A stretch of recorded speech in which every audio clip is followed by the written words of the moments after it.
Looked like the video started by itself. I didn't think I was actually ready to be with you right now. I thought, let me just quickly first finish this row. And I must have pressed something. But hello,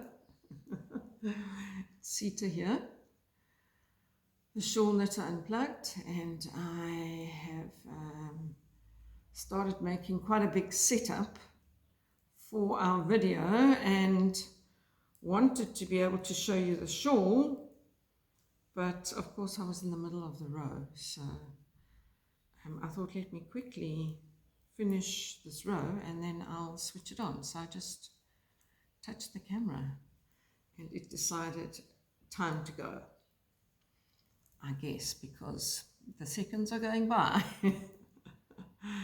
Anyway, I am going to stop it when I finish this row, and I'm going to go make a cup of tea, and then I'm going to come and settle in for like a serious chat with everybody today.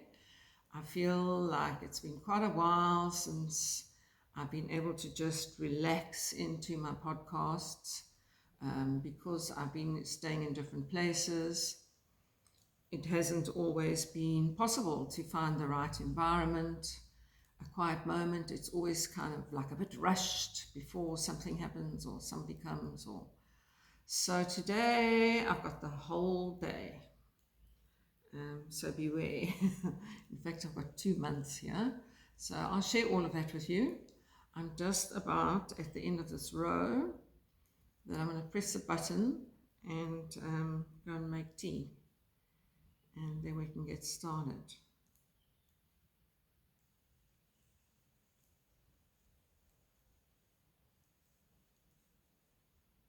It's done. Hello then. I am back. I have my tea, and I even have a nice hot water bottle on my lap. It's winter here in South Africa, where I am, and there's a beautiful fireplace just behind my screen, but I'm not really ready to make fire. Fire is, I love it. I make fire mostly every day, but fire is actually a commitment, and I take it quite seriously. So if I make a fire, I actually feel bad to go and sit in another room while the fire's burning, all on its own without me. So I'm going to be doing a bit of moving around today, and it's not that cold actually. The fire will come later this afternoon, but anyway, it's all that to say, I have this hot water bottle with this cover that I knitted. I knitted this in India quite a few years ago. Sorry, it's a bit pulled, and it's just a cable with a twist, basically. My faithful pure wool hottie. So yeah, I've got that on my lap, and I'm sure you'll agree my whole colorway that I'm wearing today is quite gorgeous. I'm totally enjoying it. I'm going to have to keep on sitting backwards and forwards because I've got stuff everywhere, and I don't want you to just see my face, and there's just so much going on around me. But I decided to dress up and for filming this podcast, which is not something I ever really do, and blow dried my hair.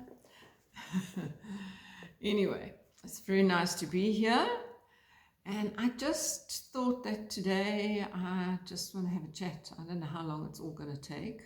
I've got lots and lots of things to show you, lots and lots of ideas, lots of things happening, and I'm just in a lots of abundance right now, which is so gorgeous. I have landed myself this very beautiful home to house sit for 2 months in a village called Stanford, and it is gorgeous. It's such a gorgeous house. I feel constantly like I'm on my own retreat. It's totally like that. It's just wonderful. Everything I need is here. Beautiful fireplaces, just everything. I can't say more about it. And a wraparound veranda. When there's sun, you can sit anywhere. I think on Tuesday, I sat outside knitting, and I eventually stripped down from 4 layers because it was probably about 7 degrees at night, and then it reached about 25 at 2 in the afternoon Celsius. So I'd taken off my Matsui cardigan, and then I had a ribbed polo neck underneath, and I took that off eventually. Then I had a long sleeve t-shirt under that, sort of like a vest. So eventually I took that off. Then I realized, well, I'm in my bra vest. There's like nothing else to take off. And then I went and got cream and put some cream on my skin and enjoyed the sun. I'm sure it wasn't the burning type, but it was the kind of the healing winter sun. It was gorgeous. So I'm here and I feel so settled, and it's just wonderful for my creativity as well, to be able to take out all my stuff, see what I've got, and get excited about it all. Because, this nomadic lifestyle that I do have and have had for many years, it is amazing. It's really what I know how I know how to do life. But sometimes, and it's not even a but, sometimes it's not that easy. Like everything, it has its drawbacks. But as they say, everything in life has a price. It just depends on the price you're prepared to pay. So my price is I want to be a nomad. That's it. But I find myself occasionally in really fabulous situations. So in this instance, staying in this lovely place, I've decided to rename myself from a nomad to a glow-mad. If you think of camping and glamping, think of nomad and glow-mad. It's the same thing. It's like a little treat, So the dining room table, which is a very beautiful table with a gorgeous area, is now covered in all my yarns and my projects. And it's like if you walk into the dining room kitchen and say, like, what's for dinner? It's like yarn. The table's full of yarn, full of my projects, some of the fiber, some of the spinning that I got out that was half done. A pair of half-finished socks, which was absolutely great. Rain or shine, one complete and the other one started. And a whole load of interesting things. But I can take them all out now. Normally they're in a crate, and wherever I am, they are with me, but they're in a crate. And they are never like all visible at one time. And besides that, I actually do have a couple of crates of yarn, believe it or not. One small, okay. One, when I say crates, you're going to think big, massive things, but this is a small one. This is my current, my best of the best. New yarn that I have plans for, that's got to be like open and available to me all the time, which it is right now. And the other two I've taken out. I've managed to pair up some of the yarn, see what I've got. I'm still busy selling some silk, putting that aside. And yes, and I'll be going back to India again in November, and probably staying for quite a few months, but I'm looking to come back again with some very interesting yarns, and not only silk. So my eyes are open all the time. I'm on the lookout, and I'll be knitting the whole time I'm there. I already have my knitting plans for India, okay? So this is hilarious because I don't make plans. But anyway, I just say that plans are ideas, It's like, it's a possibility, let's say. I don't get stuck on this must happen and that must happen. But I'm starting to think, what am I going to make when I'm in India? What am I going to knit? So if you're a knitter, you understand. So I have a few projects set aside that I've recently bought patterns for. I'm biting my fingers not to start them. The one is the Helix pullover from Jessie May, which is just so stunning. But luckily the yarn for that is still coming to me. I'm going to use Sadness Gone Fina, which I'm so excited to be able to use it. We can't get it here in South Africa, Sadness Gone yarns. It's a Danish brand. And the Fina is a cotton, viscose, and linen blend. Not Fina, Lina, Line. Sadness Gone, Lina. So, somebody's bringing me that from Norway, and she's only coming like 2 days before I leave for India, so I can't start that. It's a great and a terrible feeling all at the same time because I just want to do it. But I've got a lot of other things planned.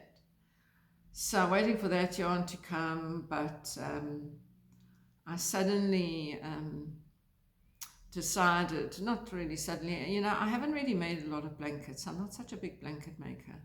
And the last blanket I made, which was a mild fingering from all my scraps, by the time I made it, I loved it so much that, and Stephen West had just come out with that mild raglan cardigan.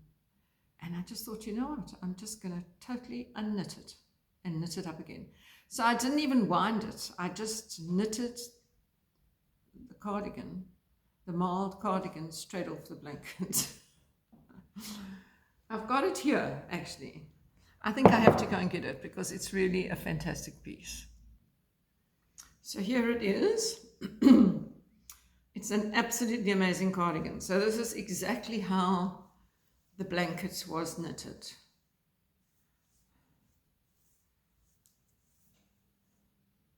So that would have been my blanket, and it's now this rather stunning garter marla cardigan with this gorgeous purple, pink and blue around the neck. Can you see? And then it goes down, of course it's got orange in it. And off we go. So, I'm going to knit a blanket. Actually, it's called a throw, but nevertheless, it's called the, oh, here it is right in front of me. It's called the Anthology Throw by Curious Handmade, Helen Stewart. And I saw Jana, our Finnish Knitting Stories, knitting it. And it just grabbed my attention because it was just like, use as many colors as you want, you know, just my thing. And I've never knitted a pie circular shawl or any piece of knitting like that. So that's the other thing I want to knit while I'm in India. But it's quite big, so I don't know if it's a very sensible thing. Then I have to bring it back, you know. That's it folded in half. It's very beautiful. Absolutely lovely. And you can see it on the bed, the Anthology Throw. It's big, you know. It's not a little thingy. So I'm getting all worked up towards that because I have a million scraps of fingering weight, and this one is actually done from an advent calendar with 20-gram balls and one solid, 100 grams of one solid. So that's going to be very exciting. I think I'll start that before I can't see myself waiting until November to do that. But yeah, it's quite nice to have some plans. All my other plans for India are happening as well, so that's keeping me very busy. But anyway, we are here to talk about knitting. So look what I'm wearing today.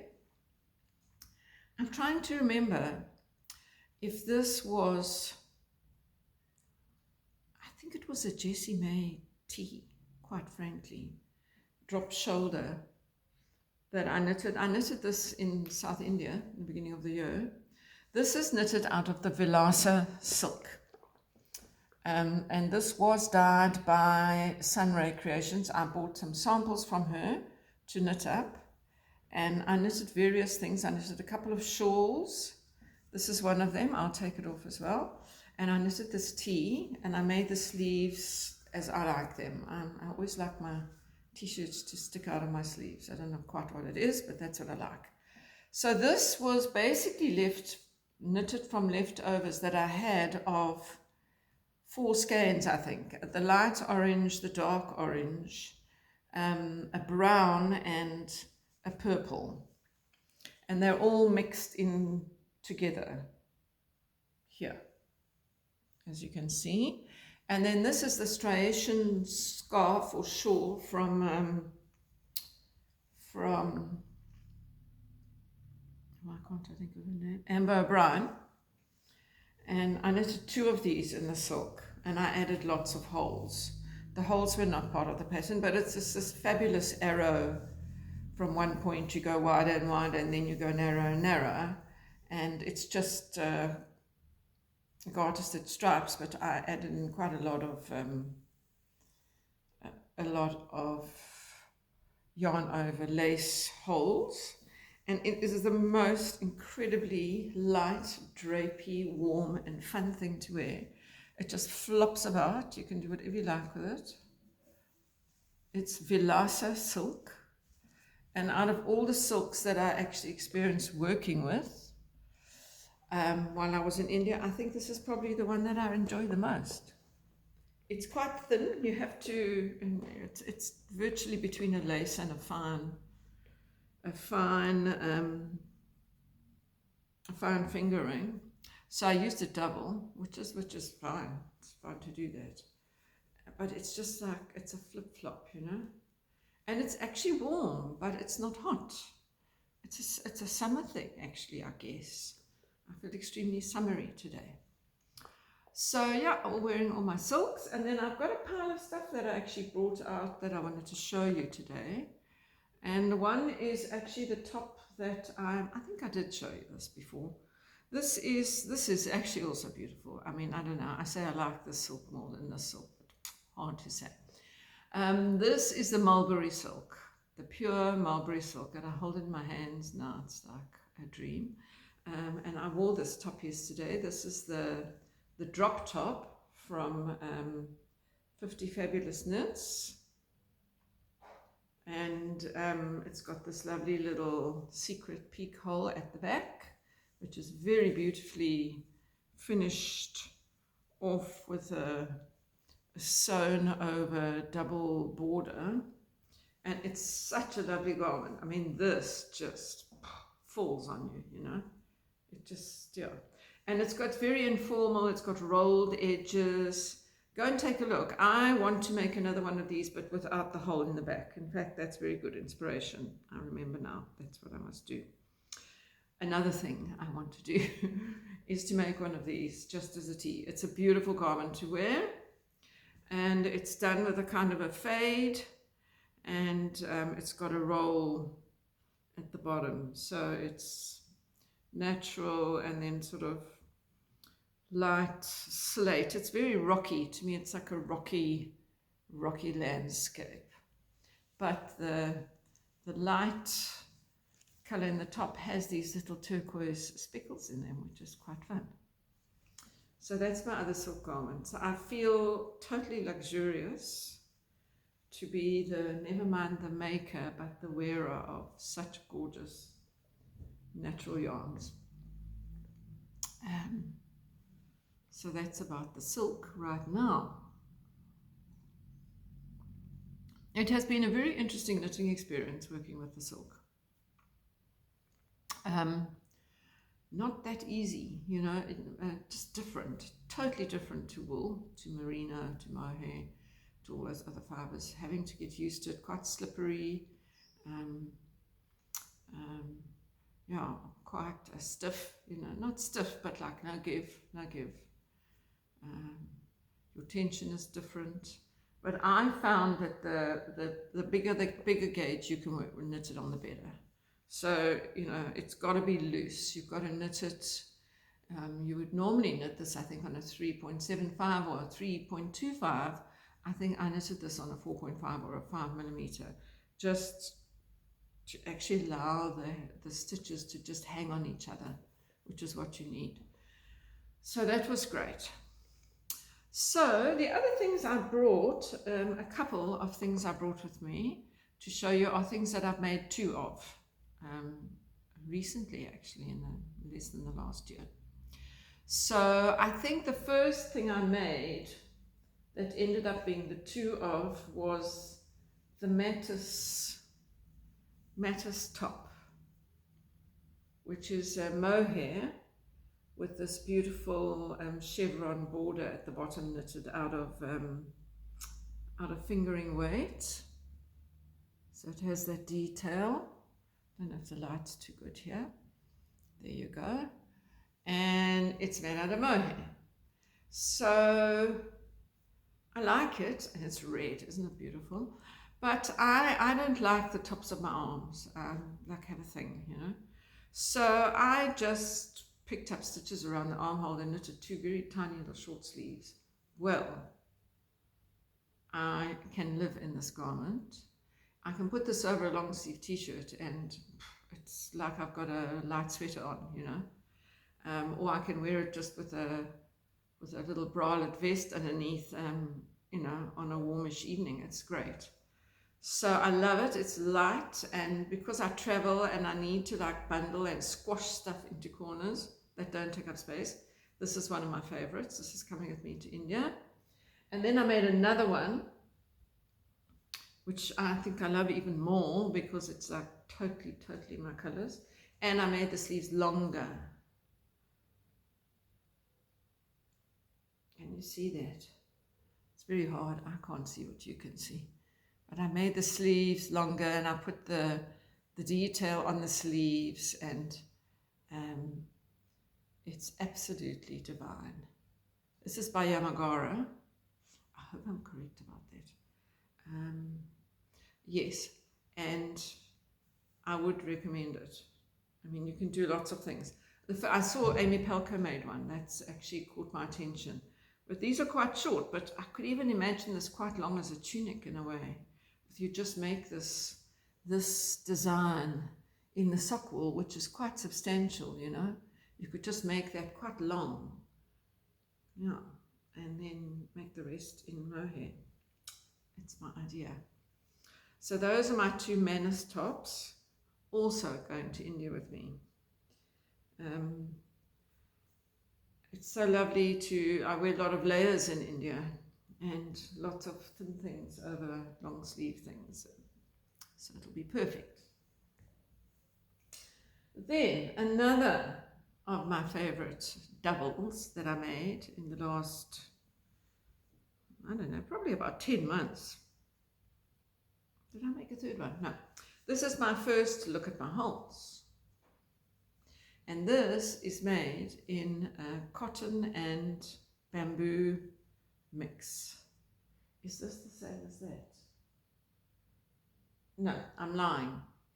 This is made in a cotton and silk mix. It's a fiber natura, and it's great. I love it.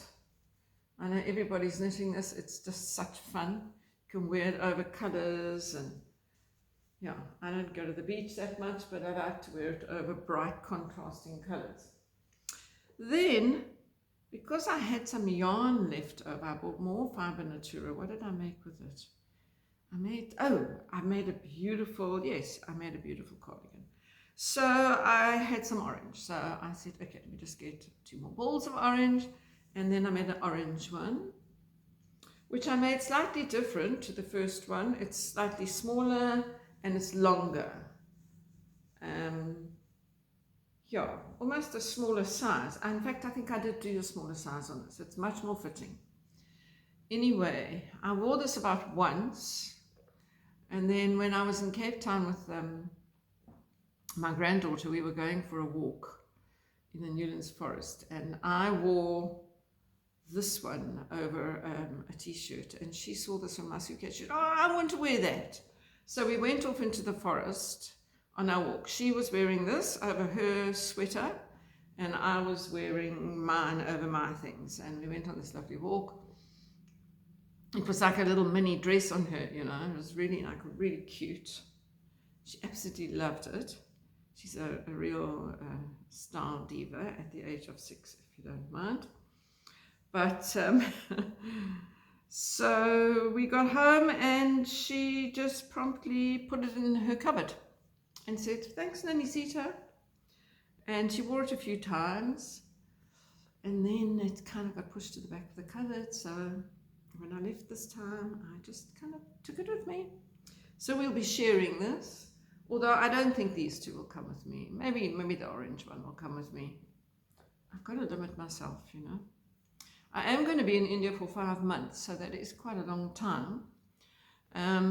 But I'll have to see, because I'm also going to be knitting things, you know. Maybe I'll be selling them too, which is great. Then something I just had to actually show, because it was just like so funny and very un-me. While I was in Cape Town looking after Sage during the school holidays, we spent quite a lot of time at the waterfront in Cape Town. And there was a huge Zara shop across the way from Woolworths, and they were having a sale. Now, I'm not a Zara girl. I've never really, actually, I don't know if I've actually ever been into Zara, but it was like everything was on sale. So Sage, who's totally into clothes, said, come on, let's go and have a look. So off we went. Anyway, we had such great fun in Zara, and they're having a big, massive sale. But I mean, I don't wear things like Zara things. But there was some funky, weird, like unusual stuff. The thing that actually caught my eye, which was hilarious, I didn't buy it eventually, was this pair of chunky, half fisherman's rib knitted shorts. Okay, they were gorgeous, absolutely gorgeous, in sort of like a very muddy, hand-dyed, speckled, probably not 100% wool, but they were so funky, so knitted, chunky shorts. Oh God, they were marked down quite a lot. I've got to have them. I was like, I don't wear shorts, just like they're so beautiful. Anyway, to cut a very long story short, 3 days later we went back, and somebody leaked out to us that they were lowering the prices again that night. So my granddaughter and I mean, this is a whole fun thing, because she found these little short sort of mini crop tops in black lycra with diamante lame sort of ties. That's her style, you know. So she wanted to buy one of those. Extra small would probably work for her. Anyway, so we went back the next morning, and everything was marked down a lot. But I looked at the shorts and I thought, you know, these shorts are just so fabulous. But I've got no use for them. I can't buy them. So I didn't buy them. But then I came across another piece of knitwear, which is like the most ridiculous thing, that I am actually buying knitwear, because I hardly ever buy anything, and that definitely I make all my own knitwear. But I found this, and it was at this most ridiculously cheap price, and it's just like so me. So I bought this sweater. Isn't this absolutely gorgeous? This sort of Granny Smith apple bright green. It's mostly acrylic. It's got some cotton in it, but just look at the detail. Isn't that beautiful? It's got bubbles and lace and stripes, and I mean, it cost 200 Rand. Now, if you're in South Africa, I can only just tell you that you'll be lucky if you can buy one skein of hand-dyed yarn for 200 Rand. So this was initially like over 1,000 Rand, and it finally, like everything must go, I got it. And I'm so excited. And it's sort of cottony feeling. It is cotton. It's cotton, and it had one of those incredible tags that were about 600 miles long with 1 million languages, and I just cut it off. But I know it's not pure cotton, but it's pure joy. I love my green sweater. So I'm wondering, maybe I have to wear this when I go or something. Okay, so those are all of the maids that I have to share with you today. I think I'm going to make a separate video, because it's now 29 minutes, and I know it takes forever to download these long videos. So I've got lots. Can you see behind me? I've got lots. I'm working on shawls, and I've been dyeing and spinning and dyeing and just look at that. And dyeing and buying. Have you ever seen something so delicious in your life? And this from Kuru Moon, fingering, yum yum. No idea what I'm going to do with that, but anyway, that's sitting here. And we'll talk about yarn next time and how my whips are going. Okay, that was just a fun catch up. So see you guys soon. Happy knitting, happy crafting. And yeah, seasons are changing. See you soon. Thank you. Bye.